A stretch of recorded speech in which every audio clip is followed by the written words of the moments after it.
finir.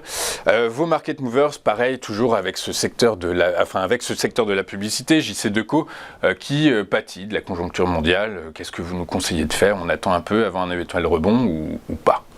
Là, on est sur quelque chose, donc dans le même secteur, mais avec une dynamique un peu plus avérée, qui s'est complètement fait dégrader en mars.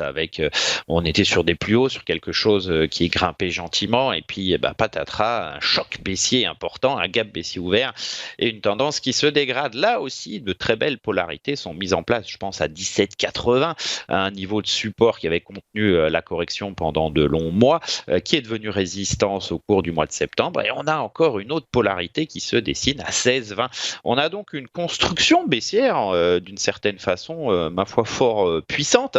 Alors, on a un support important à 13,73, le haut de ce gap. A priori, est-ce qu'il devrait tenir par rapport à la puissance de la tendance?